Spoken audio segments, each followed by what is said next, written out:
What's going on, everyone? Tim Brady back with another video. In this video, we're going to discuss one of the more difficult teams to project in 2018, and that's the Washington Redskins.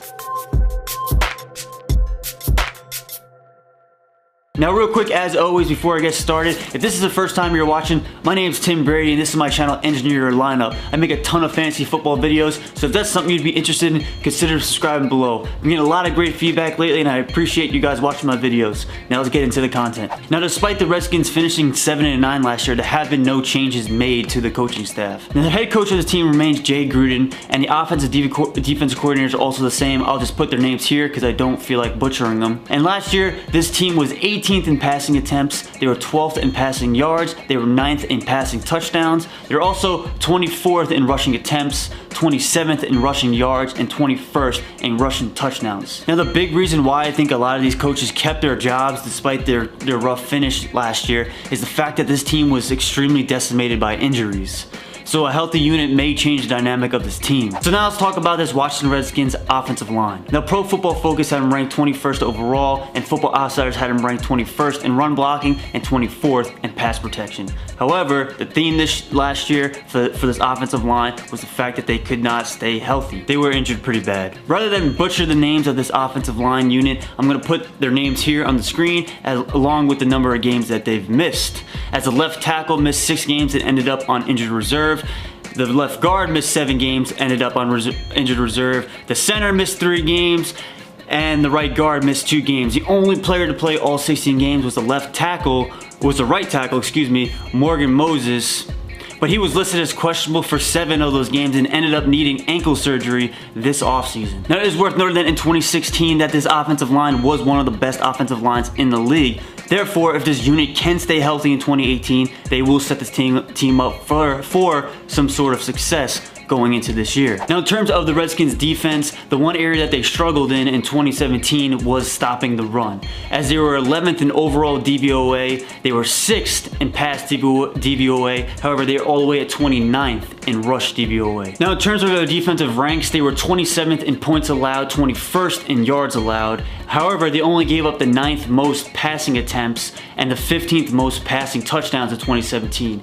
However, on the ground, they allowed the 29th most rushing attempts, which led to them being dead last in rushing yards allowed. Now, one of the key pieces they added this offseason is they drafted Daron Payne with their first-round pick. He's a defensive tackle from Alabama to help possibly build up this defensive front in an attempt to stop the run in 2018. Now, the biggest change for the Redskins team in 2018 is their new quarterback, Alex Smith, who they traded for from the Kansas City Chiefs. Now, Smith is coming off the best season of his career where he threw the ball 505 times for 4,042 yards, 26 touchdowns, only 5 interceptions, and he also ran the ball 60 times for 355 yards and 1 touchdown. And this resulted in him finishing as the 2nd overall quarterback in fantasy football in 2017. Now, it's worth noting that in his previous 4 seasons with the Kansas City Chiefs, he's averaged 483 attempts, 3,392 yards, 19 touchdowns, 7 interceptions, and 64 rushing attempts for 329 yards and 2 touchdowns. So last year in Kansas City, in my opinion, we saw Alex Smith's absolute ceiling. So going into 2018, you got to keep in mind that Alex Smith is a very conservative and accurate passer. Now, despite Alex Smith's great performance in 2017, it's worth noting that per NFL's Next Gen Stats, Alex Smith had one of the lowest aggressiveness percentage at 12.7%, which is it was the 2nd lowest in the NFL in 2017. Now, aggressiveness percentage defined by NFL Next Gen Stats is the percentage of his pass attempts that is thrown into tight coverage, which is when a defender is within 1 yard of the receiver. And the big reason for Alex Smith's success last year in Kansas City was the fact that he had receivers like Tyreek Hill that was able to create massive amounts of separation. However, this isn't the case for his new receiving core in Washington. As for example, you have someone like Josh Doctson, who last year's average separation was 2.2 yards, which was amongst the lowest in the NFL, and then his counterpart, Paul Richardson, wasn't much far behind him at 2.4 yards. And for reference, last year in Kansas City, Alex Smith's top 2 targets were Travis Kelce and Tyreek Hill, who had an average separation of 2.9 yards and 3.5 yards respectively. And the only Washington wide receiver that comes close to that is Jamison Crowder, who had averaged yards of separation of 3.2 in 2017, and we will get to him later on in this video. So therefore, in 2018, 2018, I got Alex Smith as a high-end QB2. However, there is a chance that he could break into the low-end QB1 range, and here's why. Now, Alex Smith certainly doesn't have the weapons that he had in Kansas City going over to Washington. However, the way the game script may unfold in Washington may be better suited for Alex Smith in terms of fantasy production. You see, last year in Kansas City, only 36% of the team's plays were ran when they were trailing. However, last year in Washington, that was all the way up to 41% of the time. And per Warren Sharp's 2018 fantasy overview, he has the Redskins forecasted for another 7-win season and only favored in 4 games, meaning that they're going to be playing from behind a lot. And negative game scripts are proportional to more passing attempts from quarterbacks. And also, per Warren Sharp's 2018 football overview, the Washington Redskins faced the 4th most difficult pass defensive schedule in 2017. However, it's expected to be much weaker this year in 2018. Therefore, Alex Smith may have opportunity to actually succeed in Washington. So that's why I think Alex Smith has some late round QB value and will make a great streaming option in 2018. Now, the Redskins did struggle on the ground in 2017, and therefore in the 2018 NFL Draft, they spent a 2nd round pick on LSU's Darius Geis. And per ESPN, Geis hasn't put up big numbers as a receiver, and there's room for improvement in pass protection. But there's a reason to be optimistic he'll develop into a 3-down NFL back. A 224-pound sledgehammer who takes some joy in running through contact, Geis can also run past you with his sub 4.5 second speed. He enters a Washington backfield that has a volume but no clear #1 option. From a talent profile perspective, Geis has a chance to push his way to the top of the depth chart in 2018. Now, I think there's no question that Geis will earn the early down back role coming out of training camp, and there are a few things in place in Washington to help him succeed. The first thing is the offensive line getting healthy in 2018. Now, in 2016, when this O-line was healthy, Football Outsiders had him ranked as 6th best in run blocking and 3rd best in pass protection. However, in 2017, this line was decimated with injuries, as only one player, who was Morgan Moses, played all 16 games on this offensive line, and this resulted in the offensive line dropping all the way down to 21st in run blocking and 24th in pass protection in 2017. So this offensive line is very good if they can stay healthy in 2018 and will set Darius Geis up for success in this upcoming season. And the second thing that is working in Darius Geis' favor in 2018 is the goal line touches, as I think he will be the clear goal line back in this offense. And behind this offensive line in 2016, the Redskins scored 17 rushing touchdowns, which was the 8th most in the NFL. So therefore, there is some touchdown upside for Darius Geis in this Washington offense in 2018.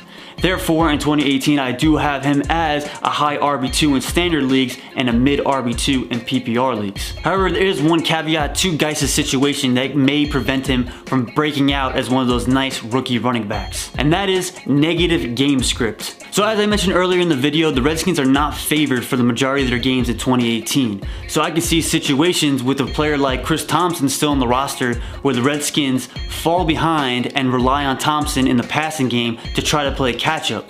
Therefore, Darius Geis essentially gets game scripted out of any production. And we witnessed some of this last year, as when the Redskins were trailing, they only ran the ball 31% of the time, as opposed to passing the ball 69% of the time when they were playing catch up. So my confidence in Darius Geis will grow if I do see him getting involved in the passing game come preseason time. So the next running back we're going to talk about is Chris Thompson. Now, Chris Thompson only played 10 games in 2017. However, in those 10 games, he finished as the RB11 in PPR and the RB10 in standard, as he put up 64 attempts, 294 yards, and 2 touchdowns on the ground, while also getting 54 targets, 39 receptions for 510 yards, and 4 touchdowns through the air. Now, as a mid to late round pick, I do like Chris Thompson in 2018. Simply because Alex Smith does not like to throw into tight coverages and loves to check down. So this is a perfect guy for Alex Smith to check down to in 2018. In addition, last year Chris Thompson got utilized the most in the Redskins offense when they were trailing or within 1 score. So, as I mentioned earlier in this video, the Redskins are not favored in a lot of games and are only expected to win 7 games per Warren Sharp. So I do expect them to be in close games throughout the year. Therefore, Chris Thompson could have a high utilization in this offense again in 2018. So therefore, in 2018, I have his outlook in PPR leagues as an RB2. However, in standard leagues, he gets bumped down to the RB3 tier. So Chris Thompson is currently being drafted at RB33 in PPR leagues, which is the 7th round in 12-team formats, which is a good value if there's not much else on the board at this time in your draft. Now, there is a caveat to drafting Chris Thompson on your team, is the fact that yes, he has dealt with injuries in his short career so far. As last year he ended up on injured reserve, as well as in 2003 he was also placed on injured reserve. In addition, in 2015 he did miss some time as he dealt with injuries as well. So the primary slot receiver on the Washington Redskins is Jamison Crowder. Now, if there's one wide receiver that I would want on the Washington Redskins, it would be Jamison Crowder, because ideally I think that he fits Alex Smith's game very nicely. As last year, Alex Smith's average intended air yards was 7.4 yards, and while Jamison Crowder's average targeted air yards was also 7.4. In 2017, Crowder led the team in targets with 103. This resulted in 66 receptions, 789 yards, 3 touchdowns, with 19% of the target share in Washington. And despite being only 5'9", he does see a decent amount of red zone targets, as last year he was targeted 14 times in the red zone, 5 of which became within 5 yards of the goal line, and he scored 3 of his 4 touchdowns in 2017 in the red zone. So in 2018, I do see him as a wide receiver 3 in standard leagues and a high wide receiver 3, possibly low end wide receiver 2 in PPR scoring. I do expect Crowder to lead the team in targets unless Jordan Reed can play more than 12 games in 2018. However, I do think that he has limited touchdown upside, which will make him more valuable in PPR scoring. So the second wide receiver we're going to talk about is Josh Doctson. Now, Doctson led the Redskin receiving corps in 2017 in touchdowns. However, he was 3rd in receiving yards and receptions. And it's also worth noting that he did score 5 of his 6 touchdowns outside of the 10-yard line in 2017. Now, Doctson was a deep ball threat last year with Kirk Cousins, as his average intended air yards was 14.2 yards, and he finished the year with 14.3 yards per reception. Now, it may not show in his career numbers yet, but Josh Doctson is arguably the best wide receiver on this Washington Redskins team, as the Washington Redskins invested a late 1st-round pick in him in the 2016 NFL Draft. Now, the one thing I took from Josh Doctson's game in 2017 that has me looking elsewhere in 2018 is his low yards of separation. As I mentioned in the Alex Smith segment of this video, Josh Doctson's average yards of separation was 2.2 last year, which was the 12th lowest amongst wide receivers with at least 43 targets. And as I already alluded to with Alex Smith, he's a very conservative passer who does not throw into tight coverages. And as we saw last year, Josh Doctson draws the best corner coverages from opposing defenses because he's treated as the #1 wide receiver on this Redskins receiving corps. And in 2018, it should be no difference.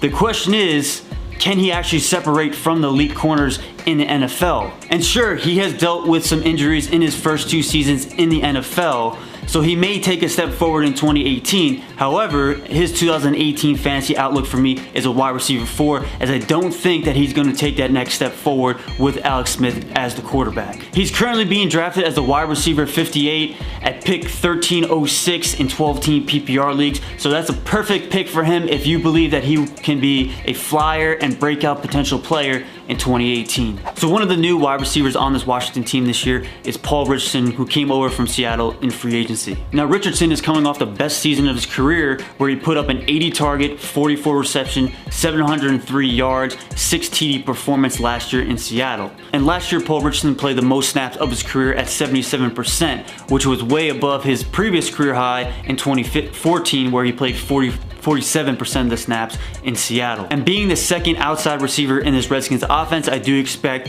his snaps to be similar to what it was in 2017 with the Seahawks. Now, in terms of his 2018 fantasy outlook, I have him as a wide receiver 4. Now, he is a similar type of receiver as Josh Doctson, as he stretches the field and has a high yards per reception. However, I don't think he has much touchdown upside as Josh Doctson, as he's not much of a red zone threat. Now, keep in mind, last year, Paul Richardson scored a career high 6 touchdowns, which is well above his previous career high of 1 touchdown. And this was behind a tremendous season from Russell Wilson, who led the league in passing touchdowns with 34. Now Paul Richardson heads over to an offense led by Alex Smith, who threw 26 touchdowns last year. However, keep in mind that was his career high. So would expect a touchdown regression from Richardson in 2018. However, I do like him better than Doxson for this reason. Because as I mentioned earlier in this video, I do believe Josh Doxson will draw defense's best cornerbacks. So if a big play were to take place and both Doxson and Richardson are big play receivers, I think the edge goes to Richardson, as I think he'll be more likely to break big plays, which Alex Smith will target him. So next up, we're going to talk about the Washington Redskins starting tight end in Jordan Reed. So I'm going to keep this one short. When Jordan Reed is healthy and on the field, he is one of the best tight ends in the league. And the crazy part is he doesn't need a full season to even finish as a tight end 1. As in 2016, in only 11 games, he finished as a tight end 8 in standard and PPR. And in 2015, in 13 games, he finished as the tight end 2 in both standard and PPR. Now, to no surprise, Jordan Reed's 2018 outlook for me is as a tight end 1. However, put a little asterisk next to that because he needs to be healthy, obviously, to produce as a tight end 1. Now, Jordan Reed is currently being drafted as a tight end 10 in the 8th round in PPR leagues, in front of tight ends like George Kittle, Jack Doyle, David Njoku, and O.J. Howard. Now, personally, I will not be drafting Jordan Reed in 2018 simply because I will not be rostering 2 tight ends. Rostering 2 tight ends, in my opinion, is a poor draft strategy, and if you're taking Jordan Reed, you're gonna probably need a backup plan. Now, this is just speculation. However, there is a report out that the Washington Redskins are looking to move on from Jordan Reed's contract following the 2018 season. Now, Jordan Reed was limited in the OTAs that just passed, and now he's moving on to training camp. However, the fact that this report has come out prior to the 2018 season that the Redskins are wanting to move on from him after 2018, to me gives the indication that maybe something did not look right in OTAs when they were watching Jordan Reed. So, like I said, just speculation, but that report is out there, so definitely I think Jordan Reed, his risk factor is through the roof. So last year I ran into some tight end troubles and I picked up Vernon Davis off the waiver wires in a PPR league, and he actually turned out to be pretty decent. Now, as I just mentioned, Jordan Reed is very injury prone, and last year Vernon Davis filled in for him, and he filled in quite nicely actually. Now, also keep in mind that Alex Smith and Vernon Davis did play together when Vernon Davis was in his prime in San Francisco, so there is some chemistry there. And for reference, last year when Jordan Reed didn't play, Vernon Davis averaged 4.5 targets, 2.8 receptions, 43 yards, and 0.2 touchdowns, which doesn't necessarily jump off the screen, but considering that the position is so weak, it does make Vernon Davis a somewhat of a streaming option if you're desperate in 2018. So there you have it, guys, my thoughts and opinions on the 2018 Washington Redskins team outlook. Let me know down in the comments whether you agree or disagree with my thoughts and opinions in this video. And as always, you guys can hit me up on my social media platforms for any video suggestions or fantasy football questions. And as always, thanks for watching, guys.